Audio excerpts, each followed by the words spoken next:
Hey, it's me. I'm shirtless this week. A couple of reasons. Actually, two. I guess that's what couple means. But first off, it's really hot here.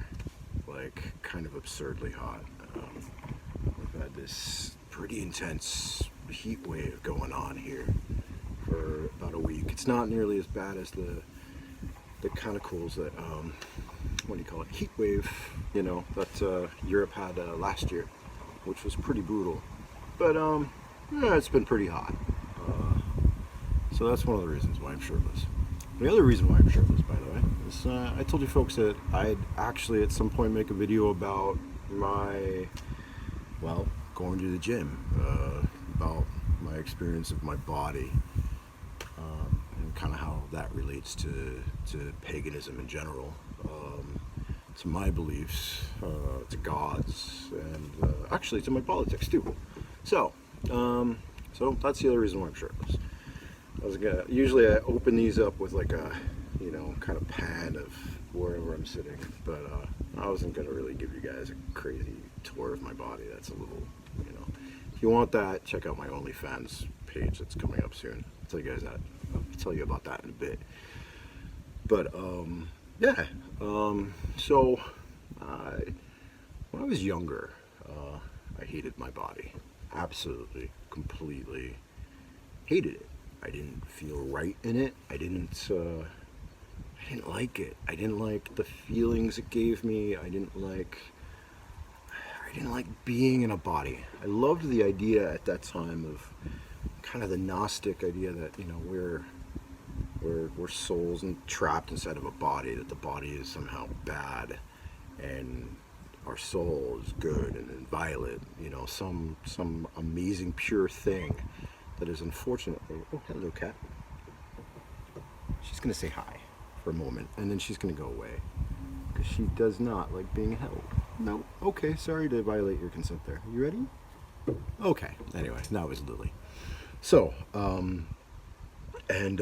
yeah, when I was longer, there are all kinds of reasons for that. I was abused as a kid, physically abused really severely. So that kind of made me jump out of my body a whole lot. Not like the sensations when you're getting hit by a belt repeatedly for no reason at all. Oh, really? Sorry about that cut there. There's a alarm going off next door in the house, so had to cut the video for a little bit. But I'm back and I'm smoking a cigarette.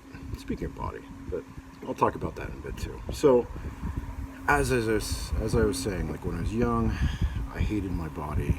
I kind of shrunk away from it because of the really bad physical experiences I was having, and that kind of kept with me.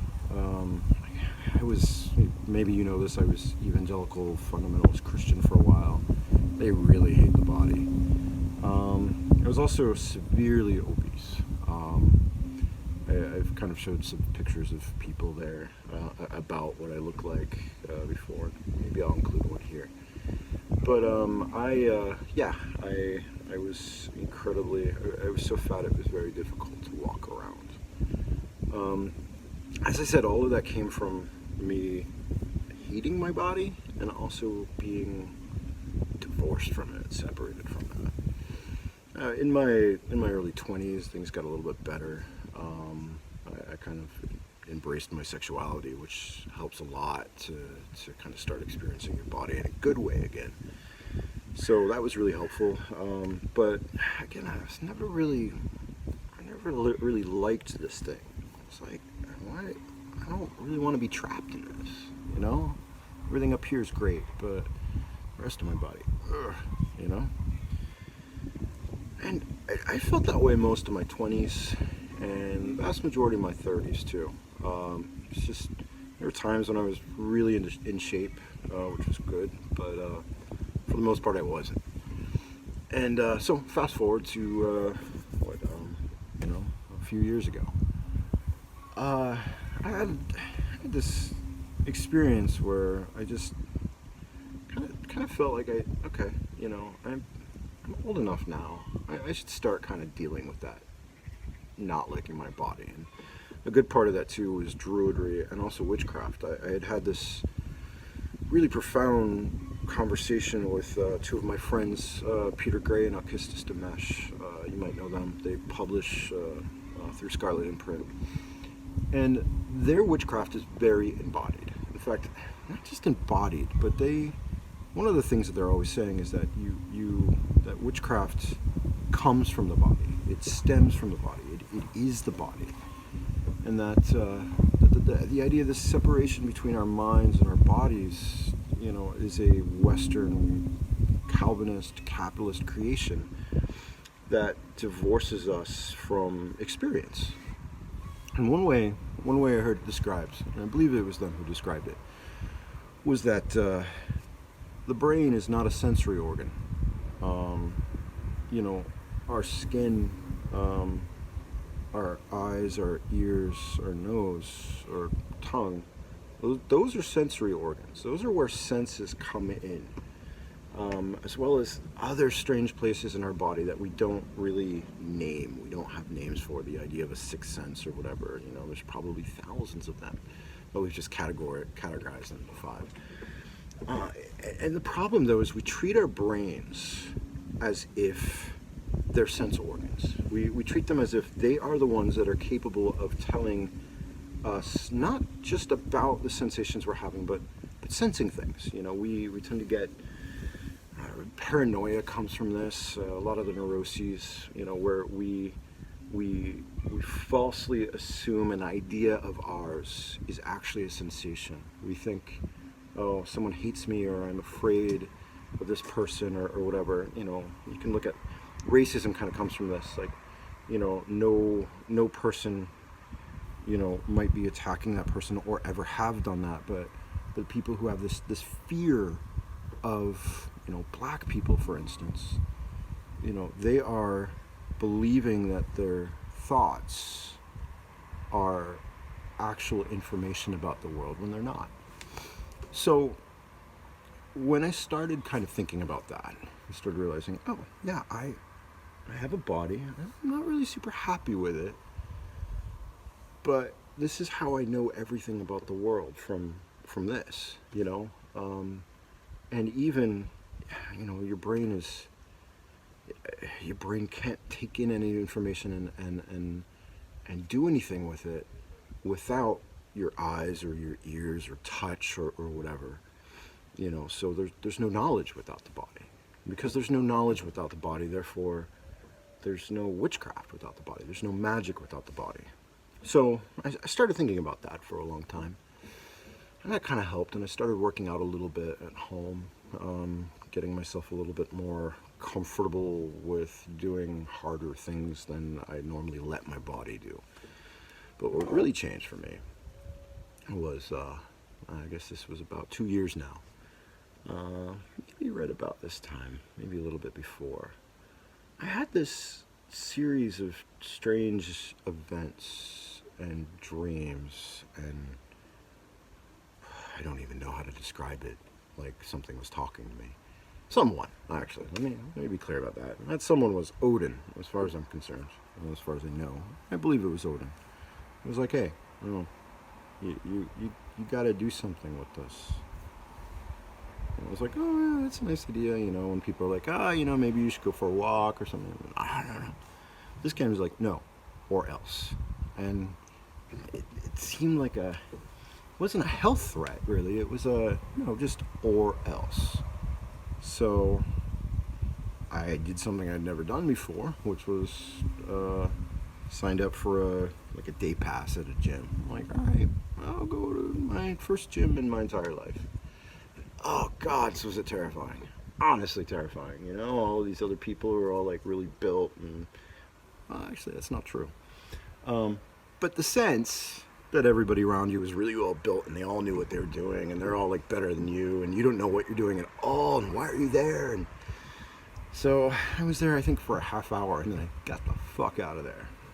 But I kept having that idea, you got to do something about this. And so I signed up for a membership for the gym, and first couple of weeks I'd go once a week, and I think I was there for no more than an hour, of which maybe 30 minutes was exercise. And I would always do the one machine that I knew, which is like an elliptical machine, which, by the way, nothing wrong with that thing. I still use that all of the time. An elliptical machine is basically, it's kind of set up, you're running, or it's kind of close to, somewhere in between running and jogging, except you're kind of on these platforms that move so that they don't hurt your knees. And for somebody who's, been overweight, you'll have knee problems. And that thing fucking saved my life, changed my life. So nothing wrong with that. But yeah, as I said, like the first couple of weeks, once a week at the most. And one time I was like, okay, maybe I'll try 2. And I was only doing this thing, and going twice that week was pretty good.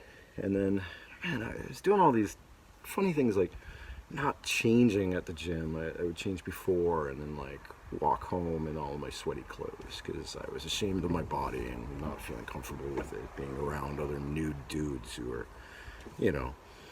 that's okay. Like, there's nothing wrong with that. A beautiful, beautiful heron just flew by. I wish I could have shown you. So I was doing that. And finally I'm like, I really want to lift weights. I'd lifted weights before. My brother-in-law had a set, so. But to lift weights, you kind of have to cross over the gym to this other side where all of these dudes look like they know what they're doing, and it's pretty terrifying. Finishing that same cigarette. That's not a new one. Anyway, so I did, and that was scary. But then I did it again, and then I did it again. And finally I realized, I should just start changing at the gym. This is terrifying, but alright, I'll go into the locker room and see what it's like, The thing is, no one's really looking at each other at the gym, in the locker room, or even on the gym floor. Everyone's all in their own heads. But as I said, you get this idea in your head, everyone's looking at you. They're not. Unless you're really, really, really amazingly in shape and like incredibly built, no one's paying attention to you. They're doing their own work. It took me a while to learn that. As I started doing this and I started experimenting more, and like I'd never had a trainer or anything, I just used YouTube to kind of learn stuff. Great resource, by the way. There are a couple of really good series. If you have no idea what you're doing, just go watch those instead. As I started doing this, I started noticing other changes in my body besides the fact that I was losing weight. Like I had lost 20 pounds, so about 8 or 9 kilo, in the space of about 4 months, I think, of really taking things seriously, kind of watching what I was eating, etc. And a little bit after that, though, I started noticing my patience for certain things went away, and my lack of patience for other things came back. I talked about this in one of the first videos, but I was in a very, very abusive relationship, both physically and very emotionally. And I always thought it was my role to kind of be patient with it. It'll change. He's got mental health issues.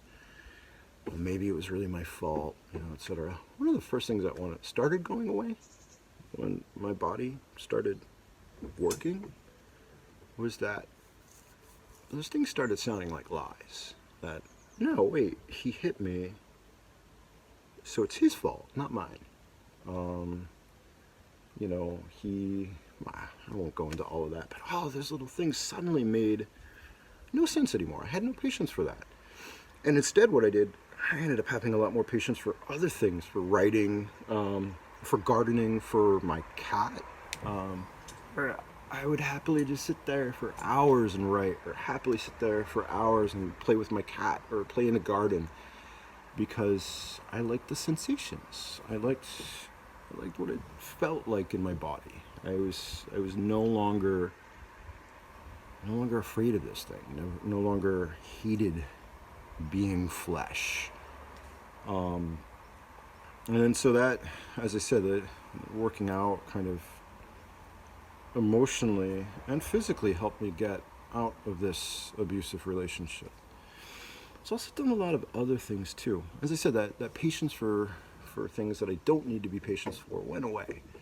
And that patience for things that I do need to be patient for, that I was impatient with before, has started. You know, it's kind of strengthened a lot. Also, my senses are different. My senses are more, I want to say heightened or sharpened. Maybe that's not the right way, but I give attention to them more. I understand more when, oh, I'm really angry. No, I'm hungry.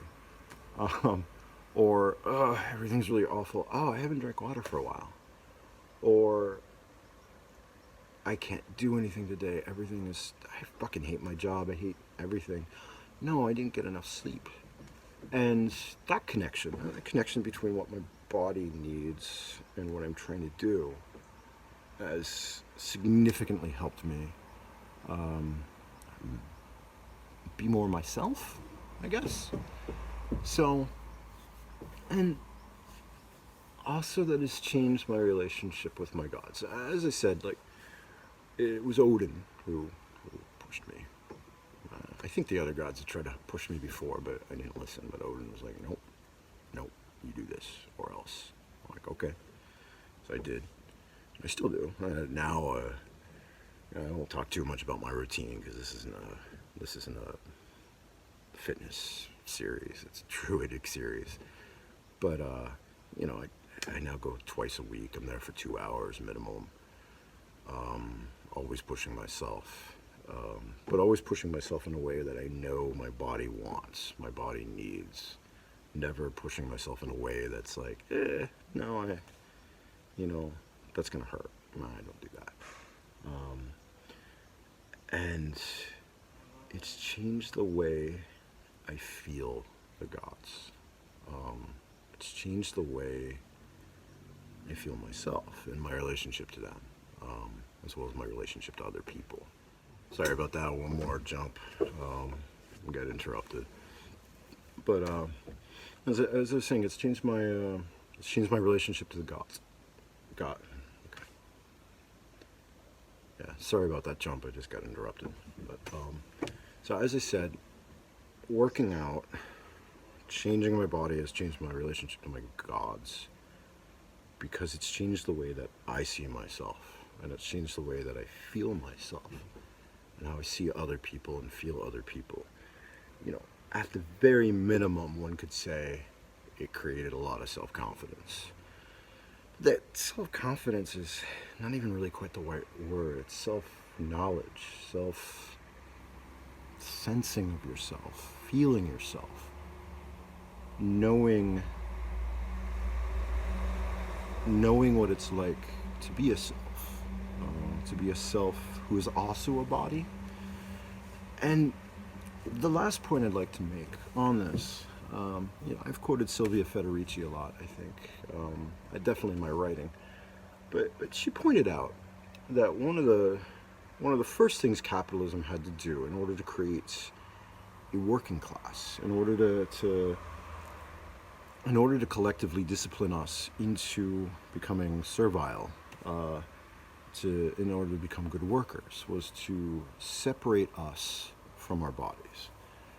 If you think about most work that you do, most work most people do. I was a cook for a long time. That stuff's awful on the body. It wouldn't be so awful if you were only cooking for like 4 hours a day, but now you're working 8, 9, 10 hours a day. No pauses in kitchens you have no control over. You don't get to decide how high things are. Constantly moving all of the time, and moving in short movements that don't, they don't stretch your body. Your body doesn't get to be big. It doesn't get to enjoy all of its parts of movement, all of its range of movement. Instead, you're kind of trapped. Same way if you're working behind a counter. Construction work is often like this. Migrant farm work is like this. But in general, it also needed to put us into, not just into cages of work, as it were, but also to make us hate our bodies, so that we felt a lack, so that we felt unable to get what it is we needed, because we were lacking somehow. Armpits. Sorry. We were taught that there's something dirty about the way we smell. There's something bad about smelling human. So there are products to make us not smell human anymore. Now, granted, I use those because I go to the gym and they're pretty intense smell. But a lot of beauty products, a lot of clothing, and a lot of other things are sold to us with the idea that there's something wrong with our bodies and our bodies need to be fixed, our bodies need to be covered over, our bodies need to be changed. And not changed in the way that working out or dancing or doing yoga or anything else like that. Gym is not the only way to be able to do this. But changed in a, oh, my body's bad, I need something to cover it over so I'm better. Capitalism relies on all of that. Capitalism needed to do that in order to make us feel lack. And it constantly separates us from our bodies all the time. It needs us to be separated from our bodies. And to even say it that way kind of reinforces this dichotomy that, you know, there's us and our bodies. But the thing is, there's no us without body. We are also body. In fact, we start as body. When this body dies, I won't be talking to you any longer. When this body dies, I can't do anything because I have died, because I am no longer a body. Now, I might be a different sort of body, depending on what your beliefs are. But without this body, I don't exist. And not just that I'm living in it, but I am it.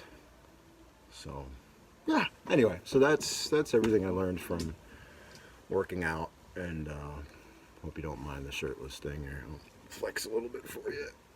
I could probably stand up and flex too, but I'm not going to try to show off. Still got some work to do, but it's good. I'm enjoying it. So anyway, I hope you enjoyed this video. Thank you as always for your support.